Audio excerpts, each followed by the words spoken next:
Hello guys, സ്കൂളിൽ പോകാൻ നേരത്താണ് കേട്ടോ അർജുന് കളർ കൊടുക്കേണ്ട ഓർമ്മ. അപ്പോൾ വേഗം ഇരുന്ന് കളർ കൊടുക്കുന്നുണ്ട്. ഇന്നാണെങ്കിൽ നല്ല മഴയുള്ള ദിവസം കേട്ടോ. അച്ഛൻ പണിക്ക് പോയിട്ട് അതേപോലെ തന്നെ തിരിച്ചു വന്നു.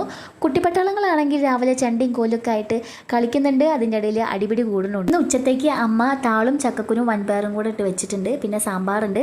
പിന്നെ വലിയ പുതിയപ്പളക്കോര കിട്ടിട്ടോ. അപ്പോൾ അത് മസാലയൊക്കെ തേച്ച് വെച്ചിട്ടുണ്ട്. അപ്പോൾ അതെടുത്ത് വറുത്തു.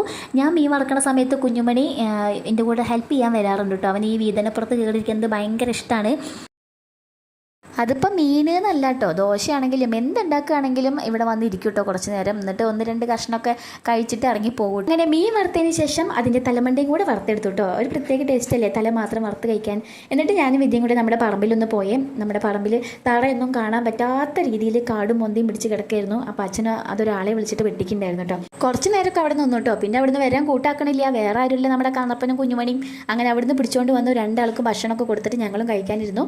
ചോറിൻ്റെ കൂടെ താളും ചക്കക്കുറും വൻപയറും പിന്നെ സാമ്പാറും ഒരു തലക്കഷ്ണം ഒരു നടുക്കഷ്ണം എടുത്തിട്ട് ഞാൻ നല്ല അലക്കിക്കൊണ്ടിരിക്കുമ്പോഴാണ് അമ്മ വന്നത്. അമ്മ വന്നിട്ട് പറഞ്ഞു, നമ്മുടെ ഇടവഴിയിൽ കുറച്ച് കൂന് നിൽക്കുന്നുണ്ട്, അത് നല്ലതാണോ എന്നുള്ളത് അറിയില്ല, ആർക്കും അപ്പോൾ അതൊന്നും അറിയാമെന്ന് വെച്ചിട്ടോ. അപ്പോൾ നമുക്കത് കണ്ടിട്ടും പറിച്ചിട്ടൊക്കെ കുറച്ച് ശീലമൊക്കെ ഉണ്ട് കേട്ടോ അച്ഛമ്മയുടെ പിന്നാലെ. അപ്പോൾ ഞാനും വിദ്യയും കൂടെ പോയി നോക്കിയപ്പോൾ എൻ്റെ പൊന്നു മക്കളീ കണ്ട താമസം ഞങ്ങൾ ചടവറാൻ തന്നെ പറിച്ചു കൂട്ടിയിട്ടോ. 1, 2 ഒന്നല്ല, ഒരുപാടുണ്ടായിരുന്നു കേട്ടോ. വഴി കൂടെ പോണ മനുഷ്യന്മാർ ഇത് കാണാഞ്ഞിട്ടാണോ കണ്ടിട്ട് മനസ്സിലാവാഞ്ഞിട്ടാണോ എന്നറിയില്ല. ഇതൊക്കെ പ്രകൃതിയിൽ നിന്നും കിട്ടുന്ന സംഭവങ്ങളല്ല, അതും വല്ലപ്പോഴൊക്കെ കിട്ടുള്ളൂ. അപ്പോൾ ഞങ്ങൾ എന്തായാലും ആവശ്യത്തിലധികം പറിച്ചെടുത്തിട്ട് ഒരു കുട്ടിച്ചാക്ക് നിറയെ വീട്ടിൽ കൊണ്ടുവന്ന് വെച്ചു. പെട്ടെന്ന് എല്ലാം കൂടെ കണ്ടപ്പോൾ ഒരു ആക്രാന്തത്തോടു കൂടി പറിച്ചു എന്നേ ഉള്ളൂ കേട്ടോ. നമ്മൾ വീട്ടിൽ വന്നിട്ട് അടുത്തുള്ള വീടുകൾക്കൊക്കെ അമ്മ കൊണ്ടുവന്ന് കൊടുത്തിട്ടുണ്ടായിരുന്നു. എന്നിട്ട് പിന്നെ ഞങ്ങൾ വലിയൊരു ബേസണിലിട്ടിട്ട് എല്ലാം കഴുകി വൃത്തിയാക്കി. ചേച്ചീനെയും കൂടെ വിളിച്ചു കേട്ടോ. ചേച്ചി ഈ സംഭവം കഴിച്ചിട്ടുമില്ല, പിന്നെ നേരെ ആക്കാനൊന്നും അറിയില്ല കേട്ടോ. അപ്പോൾ ചേച്ചീനെ അങ്ങോട്ട് പഠിപ്പിച്ചെടുത്തു. എന്നിട്ട് ഞങ്ങൾ 4 ആളും കൂടെ ചടപെടാൻ തന്നെ റെഡിയാക്കി. കുറച്ച് ടൈം എടുത്താലും എന്താ, നല്ല അടിപൊളി സാധനം കഴിക്കാമല്ലോ.